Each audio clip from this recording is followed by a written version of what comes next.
ಇವತ್ತು ನಾನಿಲ್ಲಿ commissioner office ಮುಂದೆ ಬಂದಿದ್ದೀನಿ. ಕೋಣಗುಂಟೆ ಇನ್ಸ್ಪೆಕ್ಟರ್ ಪಾಪಣ್ಣ ಅವ್ರ ಮೇಲೆ ಕಂಪ್ಲೇಂಟ್ ಕೊಡೋಕ್ಕೆ. ನನಗೆ ತುಂಬ ಟೋಟಲಿ ಹರಾಸ್ ಮಾಡ್ತಿದ್ದಾರೆ. ಕೆಟ್ಟ ಮೆಸೇಜ್ ಕಳಿಸೋದು, I love you, you are very sexy, ಇನ್ನೂ ಕೆಟ್ಟದಾಗಿದೆ. ಆ ಮೆಸೇಜಸ್ ಎಲ್ಲ ನಿಮ್ಗೆ ಫಾರ್ವರ್ಡ್ ಮಾಡಿದ್ದಾರೆ ನಮ್ಮ ಅಡ್ವೊಕೇಟ್ ಅವರು. ಪ್ರತಿನಿತ್ಯ ಡೈಲಿ ಬೆಳಿಗ್ಗೆ ಫೋನ್ ಮಾಡ್ತಾರೆ, ಸಾಯಂಕಾಲ ಫೋನ್ ಮಾಡ್ತಾರೆ, ಮೆಸೇಜ್ ಮಾಡ್ತಾರೆ. ಯಾಕೆ ವಾಪಸ್ ನೀನು ಮಾಡಲ್ಲ, ಯಾಕೆ ಮಾತಾಡ್ತಿಲ್ಲ ನನ್ನ ಹತ್ರ, ನಿಮ್ಮ ಮನೆಗೆ ಬರಬೇಕು ಅಂತಾರೆ. ಏನು ಅರ್ಥ ಸರ್? ನಾನು ಇನ್ಸ್ಪೆಕ್ಟ್ರು ಅಂದರೆ ಏನಕ್ಕೆ ನನ್ನ ಇನ್ಸ್ಪೆಕ್ಟ್ರು ಅಂತೀಯಾ, ನಾನು ನಿನ್ನ ಕ್ಲೋಸ್ ಫ್ರೆಂಡು ಅಂತಾರೆ. ಈಗ ನನ್ನ ಮೇಲೆ ರೌಡಿ ಶೀಟ್ ಮಾಡಿದ್ದಾರೆ. ರೌಡಿ ಶೀಟ್ ಮಾಡಿದ್ಮೇಲೆ ಇನ್ಸ್ಪೆಕ್ಟ್ರು ನನ್ನ ಹತ್ರ ಕ್ಲೋಸ್ ಫ್ರೆಂಡ್ ಹೆಂಗಾಗ್ತಾರೆ ಸರ್? 2009 RT ನಗರಲ್ಲಿ ಹಿಂಗೆ ನ್ಯಾಯ ಕೇಳಕ್ಕೆ ಹೋದಾಗ ಅಲ್ಲಿ BP ಪ್ರಸಾದ್ ಅಂತ ಇರ್ತಾನೆ. ಅವನು ಕಂಪ್ಲೇಂಟ್ ಕೊಡೋಕೆ ಹೋದರೆ ನನ್ನ ಹೆಂಡ್ತಿ ಮನೇಲಿಲ್ಲ, ನಿಮ್ಮ ಮನೆಗೆ ಊಟಕ್ಕೆ ಬರ್ತೀನಿ, ನಿಮ್ಮ ಜೊತೆ ಏಕಾಂತವಾಗಿ ಇರಬೇಕು ಅಂತಾನೆ. ಆವಾಗಲೂ ಕಮಿಷನರ್ ಆಫೀಸಲ್ಲಿ ಬಂದು ಶಂಕರ್ ಬಿದ್ರೆ ಅವರು ಇದ್ದರು. ಕಂಪ್ಲೇಂಟ್ ಕೊಡೋಕ್ಕೆ ಅಂತ ಬಂದಾಗ ಶಂಕರ್ ಬಿದ್ರೆ ಅವರು ರಿಲೇಟಿವು ಇಲ್ಲ, ನಾನು ಈ ಕಂಪ್ಲೇಂಟ್ ತೊಗೊಳಕ್ಕಾಗಲ್ಲ ಅಂತ ಅಂದರು. ನಾನು ಸ್ಟ್ರೈಟ್ ಹೋಗಿ TV9 ಕೂತ್ಕೊತೀನಿ. ಆವಾಗ ಶಂಕರ್ ಬಿದ್ರೆ ಅವರೇ ಲೈನಿಗೆ ಬರ್ತಾರೆ.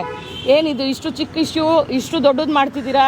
ಬ್ಯಾಂಗ್ಳೂರಲ್ಲಿ ಇದೆಲ್ಲ ಕಾಮನ್, ಈಸಿಯಾಗಿ ತೊಗೊಬೇಕು ಅಂತಾರೆ. ನನ್ನ ಜೊತೆ ಪ್ರಮೀಳಾ ನೈಸರ್ಗಿ ಅವ್ರು ಕೂತಿರ್ತಾರೆ, ಮಂಜುಳಾ ನಾಯ್ಡು ಅವ್ರು ಕೂತಿರ್ತಾರೆ, ವಿಮ್ಲಾ ಅವ್ರು ಕೂತಿರ್ತಾರೆ. ಅವಾಗ ನಾನೇ ಬೋಲ್ಡಾಗಿ ಮಾತಾಡ್ತೀನಿ, ಏನು ಸರ್ ಇದೆಲ್ಲ ಬ್ಯಾಂಗ್ಳೂರಲ್ಲಿ ಕಾಮನ್, ಈಸಿಯಾಗಿ ತೊಗೊಬೇಕಾ ಅಂತೀನಿ. ಅವರು ಒಂದು ಕಮಿಷನರ್ ಆಗಿ ಹಂಗೆ ಮಾತಾಡ್ತಾರೆ. ಹೌದು, ಇದೆಲ್ಲ ಬ್ಯಾಂಗ್ಳೂರಲ್ಲಿ ಎಷ್ಟೋ ರೇಪ್ ನಡೆಯುತ್ತೆ, ಇದೆಲ್ಲ ಈಸಿಯಾಗಿ ತೊಗೊಬೇಕು ಅಂತಾರೆ. ಸರ್ ನೀವೊಂದು ಕಮಿಷನರು ಅಂತ ಮಾತಾಡ್ತಿಲ್ಲ, ಒಂದು ಪಬ್ಲಿಕ್ ಥರ ಮಾತಾಡ್ತೀನಿ, ಬೇಜಾರು ಮಾಡ್ಕೊಂಬಿಡಿ. ಹೇಳಿ ಅಂತಾರೆ. ಇದೆಲ್ಲ ಬ್ಯಾಂಗ್ಳೂರಲ್ಲಿ ಕಾಮನ್ ಅಲ್ಲ ಸರ್, ಈಸಿಯಾಗಿ ತೊಗೊಬೇಕಲ್ಲ. ನಿಮ್ಮ ಹೆಂಡ್ತಿದೋ ನಿಮ್ಮ ಮಗಳದ ನಂಬರ್ ಕೊಟ್ಬಿಡಿ, ಡೈಲಿ ನಿಮ್ಮ ಮನೆಗೆ ಊಟಕ್ಕೆ ಬರಲಿ, ಏಕಾಂತವಾಗಿರಲಿ, BP ಪ್ರಸಾದ್ ಅಂತೀನಿ. ಶಂಕರ್ ಬಿದ್ರವರು ಇಲ್ಲ, ನಾನು ಸಸ್ಪೆಂಡ್ ಮಾಡೋಕ್ಕಾಗಲ್ಲ ಅಂತಾರೆ. ಟೇಬಲ್ ಹೊಡ್ಕೊಂಡು ಹೇಳ್ತೀನಿ, ನೀವು ಸಸ್ಪೆಂಡ್ ಮಾಡದೆ ಹೋದ್ರೆ ನಾನು ಇದೇ ಕಮಿಷನರ್ ಆಫೀಸ್ ಮುಂದೆ ಸೀಮೆಣ್ಣೆ ಹೊಯ್ಕೊಂಡು ಅಂಟಿಸ್ಕೊತೀನಿ ಅಂತ. ಅದು ಬಿಟ್ಟು 1 ವರ್ಷಕ್ಕೆ ನನ್ನ ಮೇಲೆ ರೌಡಿ ಶೀಟ್ ಓಪನ್ ಮಾಡ್ತಾರೆ ಬಸವನಗುಡಿ ಸ್ಟೇಷನಲ್ಲಿ. ರೌಡಿ ಶೀಟ್ ಓಪನ್ ಮಾಡಿದಾಗ 2017 ಇವರು ಇರ್ತಾರೆ ಇನ್ಸ್ಪೆಕ್ಟ್ರು ಪಾಪಣ್ಣ. ಎನ್ಕ್ವೈರಿಗೆ ಅಂತ ಕರೆಸ್ತಾರೆ ನನ್ನ. 2016 ಎನ್ಕ್ವೈರಿಗೆ ಅಂತ ಕರೆಸ್ತಾರೆ. ನಂಬರ್ ಕೇಳ್ತಾರೆ, ಇನ್ಸ್ಪೆಕ್ಟ್ರು ನಂಬರ್ ಕೇಳಿದಾಗ ಕೊಡಲೇಬೇಕು. ಕೊಟ್ಟಾಗ ಎಷ್ಟು ಫಿಲ್ತಿ ಲ್ಯಾಂಗ್ವೇಜಲ್ಲಿ ಮೆಸೇಜ್ ಮಾಡಿದ್ದಾರೆ ಅಂದರೆ, ಅಷ್ಟು filthy language. You are very sexy, ಅದು ಇದು, ನಾನು ನಿಮ್ಮ ಮನೆಗೆ ಬರಬೇಕು ಅಂತ. ಆವಾಗ ನಾನು ಕಂಪ್ಲೇಂಟ್ ಕೊಡೋಣ ಅಂತ ಕಮಿಷನರ್ ಆಫೀಸ್ ಒಂದ್ಸತಿ ಶಂಕರ್ ಬಿದ್ರೆ ಅವ್ರ ಹತ್ರ ಬಂದಾಗಲೇ ನನಗೆ ನ್ಯಾಯ ಸಿಕ್ಕಿಲ್ಲ. ಈ ಕಂಪ್ಲೇಂಟ್ ಕೊಡೋಣ ಅಂತ DCP ಆಫೀಸ್ಗೆ ಹೋದ್ರೆ ನನಗೆ ಏನಂತ ಥ್ರೆಟ್ ಕೊಟ್ಟರು, ಇನ್ನೇನಾದ್ರು ಕಂಪ್ಲೇಂಟ್ ಕೊಟ್ಟರೆ ನಿನ್ನ ಮಕ್ಕಳನ್ನ ಮರ್ಡರ್ ಮಾಡಿಸ್ತೀನಿ ಅಂತ ಅಂದರು ಇನ್ಸ್ಪೆಕ್ಟ್ರು. ನಾನು ಅದನ್ನಲ್ಲೇ ಬಾಯಿ ಮುಚ್ಚಿದೆ, ಯಾಕೆಂದರೆ ನನ್ನ ಮಕ್ಕಳೇ ನನ್ನ ಜೀವನ. ಅಲ್ಲಿಗೆ ನಿಲ್ಲಿಸಿದೆ ಸರ್. ತಿರ್ಗಾ ಇವಾಗ ಕೋಣಗುಂಟೆಗೆ ಬಂದಿದ್ದಾರೆ. ಡೈಲಿ ಫೋನು, ನಿಮ್ಮ ಮನೆಗೆ ಬರ್ತೀನಿ.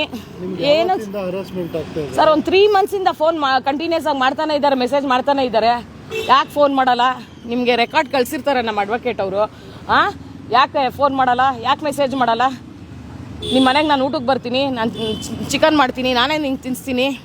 ಏನು ಸರ್, ಏನಕ್ಕೆ ಸರ್ ಅವ್ರು ತಿನ್ಸ್ಬೇಕು ನನಗೆ? ಈಗ ನಾವು ಏನೂ ತಪ್ಪು ಮಾಡಿರಲಿಲ್ಲ ಅವತ್ತು. ಪ್ರಥಮ ಕೇಸಲ್ಲಿ ಅದು ಸುಳ್ಳು ಕೇಸ್ ಹಾಕಿದ್ರು, ಅದಾಯಿತು. ತಿರ್ಗಾ ಇವಾಗ ರಘು ಕೇಸಲ್ಲಿ ಏನಿಲ್ಲ, ನನ್ನ ಮಕ್ಕಳನ್ನ ನಾನು ಡಿಫೆಂಡ್ ಮಾಡ್ಕೊಳಕ್ಕೆ ಹೋಗಿದ್ದಕ್ಕೆ ಮಂಡ್ಯಲ್ಲಿ ಪೊಲೀಸ್ಗೆ ಅಡ್ಡಿ ಪಡಿಸಿದ್ರು ಅಂದ್ಬಿಟ್ಟು ಅಲ್ಲೊಂದು ಸುಳ್ಳು ಕೇಸ್ ಹಾಕಿದ್ರು. ತಿರ್ಗಾ ಕೋಕ್ ಆ್ಯಕ್ಟಲ್ಲಿ ರಘುಗೆ ಶೆಲ್ಟರ್ ಕೊಟ್ಟೆ ಅಂತ. ರಘುಗೂ ಇದಕ್ಕೂ ಸಂಬಂಧನೇ ಇಲ್ಲ, ಈ ಕೇಸ್ಗೂ. ರಘು ಇನ್ನೋಸೆಂಟು, ರಘುಗೂ ಇದಕ್ಕೂ ಸಂಬಂಧ ಇಲ್ಲ. ರಘು ನನ್ನ ಮೇಲೂ ಈ ಥರ ಸುಳ್ಳು ಕೇಸ್ಗಳು ಹಾಕಿದ್ರು, ನೀನು ಡಿಫೆಂಡ್ ಮಾಡ್ಕೊ, ನೀನು ಸ್ಟ್ಯಾಂಡ್ ತಗೋ ಅಂತ ನಾನು ಹೆಲ್ಪ್ ಮಾಡಿದ್ದು ನಿಜ ರಘುಗೆ. ರಘು ತುಂಬ ಇನ್ನೋಸೆಂಟು. ಸುಮ್ಮನೆ ಕೋಕ್ ಆ್ಯಕ್ಟ್ ಹಾಕಿ ಒಳಗೆ ಕೂಡಿಸಿದಾರಲ್ಲ. ಈಗ ಇಂಥವ್ರಿಗೆ ಏನು ಮಾಡ್ತೀರಾ? ಇವಾಗ ಈ ಕೇಸ್ ಪಾಪಣ್ಣ ಅವರು ನಿಮ್ಗೆ ಅರೇಂಜ್ ಮಾಡ್ತಿದ್ದಾರೆ ಅಂತ ನಿಮ್ಮ ಆರೋಪ. ಇವಾಗ ಕಂಪ್ಲೇಂಟ್ ಕೊಟ್ರಿ, ಪರ್ಟಿಕ್ಯುಲರ್ ಈ ಕೇಸ್ ಬಗ್ಗೆ ಮಾತ್ರ ಮಾತಾಡಿ. ಸರಿ ಸರ್, ಅಲ್ಲ ನಾನು ಈಗ ನಮ್ಗೆ ಆ ಥರ ಅರೇಂಜ್ ಮಾಡಿ ಕೋಕ್ ಆ್ಯಕ್ಟ್ ಹಾಕಿ ನಮ್ಮನ್ನು ಒಳಗೆ ಕಳಿಸಿದ್ರಲ್ಲ, ಈಗ ಪಾಪಣ್ಣಂಗೆ ನೀವೇನು ಮಾಡ್ತೀರಾ? ನೀವು ಹೇಳಿ ಸರ್. ನನಗೆ ಕಮಿಷನರ್ ಕೊಟ್ಬಿಟ್ಟು ಬಂದಿದ್ದೀವಿ ಸರ್ ಕಂಪ್ಲೇಂಟು. ಕಮಿಷನರ್ನ ಭೇಟಿ ಮಾಡಿಲ್ಲ, ಕಮಿಷನರ್ಗೆ ಕಂಪ್ಲೇಂಟ್ ಕೊಟ್ಟಿದ್ದೀವಿ. ಪಾಪಣ್ಣ ಅಂತ ಕೋಣನಕುಂಟೆ ಪೊಲೀಸ್ ಇನ್ಸ್ಪೆಕ್ಟರು ಅಸಭ್ಯವಾಗಿ ಮೆಸೇಜ್ಗಳು ಮಾಡೋದು, ಕಾಲ್ ಮಾಡೋದು, ಏನೋ ಯಾರೂ ಇಲ್ಲ ಮನೇಲಿ ಬರಲ್ಲ ಅನ್ನೋದು, ಯಶು ಮುದ್ದು ಯಶು ಚಿನ್ನು ಅಂತಾರೆ. ಈ ಥರ ಸ್ಟ್ರಾಂಗ್ ಲೇಡಿಗೆ ಒಬ್ರಿಗೆ ಈ ಥರ ಮಾಡಿದ್ರೆ ಇನ್ನೋಸೆಂಟ್ ಲೇಡೀಸ್ಗೆ ಹೆಂಗೆ ಮಾಡ್ಬೋದು? ಇನ್ನೋಸೆಂಟ್ ಲೇಡೀಸ್ ಎಲ್ಲ ಎಲ್ಲೋಗ್ಬೇಕು ಕಂಪ್ಲೇಂಟ್ ಕೊಡ್ಬೇಕಂದ್ರೆ? ಈ ಥರ ಇದೊಂದೇ ಕೇಸಲ್ಲ, ತುಂಬ ಜನಕ್ಕೆ ಇದೇ ಥರ ಮಹಿಳೆಯರಿಗೆ ಈ ಥರ ಮೆಸೇಜ್ಗಳು ಮಾಡಿದ್ದಾರೆ. ಕೋಪರೇಟ್ ಮಾಡಿದ್ರೆ ಮಾತ್ರ FIR ಮಾಡೋದು, ಕೋಪರೇಟ್ ಮಾಡಿದ್ರೆ ಮಾತ್ರ ಇನ್ವೆಸ್ಟಿಗೇಷನ್ ಮಾಡೋದಂದ್ರೆ, ಅವ್ರ ಅಪ್ಪನ ಮನೆಯಿಂದ ದುಡ್ಡೆಲ್ಲ ಇಲ್ಲಿ ಆಗ್ತಾ ಇರೋದು ಯಾರು? ಅವ್ರು ಕೊಡ್ತಾ ಇರೋದು ಜನ ದುಡ್ಡು ಕೊಡ್ತಾ ಇರೋದು, ಜನಗಳ ತೆರಿಗೆಲಿ ಇವರೆಲ್ಲ ಕೆಲಸ ಮಾಡ್ತಾ ಇರೋದು. ಇವ್ರಿಗೆ ಗೌರ್ಮೆಂಟಿಂದ ಮೊಬೈಲ್ ಫೋನ್ ಕೊಡೋದು, ಕನೆಕ್ಷನ್ಸ್ ಕೊಡೋದು, ಜನಗಳ ಸಂಪರ್ಕ ಇಟ್ಕೊಳ್ಳಿ ಅಂತ, ಜನಗಳಿಗೆ ನ್ಯಾಯ ಕೊಡಿಸ್ಲಿ ಅಂತ ಅಲ್ಲ, ಜನಗಳಿಗೆ ನ್ಯಾಯ ಕೊಡಿಸ್ಲಿ ಅಂತಲ್ಲ. ಯು ಆರ್ ಸೆಕ್ಸಿ ಅಂತ ಮೆಸೇಜ್ ಮಾಡಬೇಕಲ್ಲ. ಈಗ ದೂರು ಕೊಟ್ರಾ ಸರ್? ದೂರು ಕೊಟ್ಟಿದ್ದೀವಿ.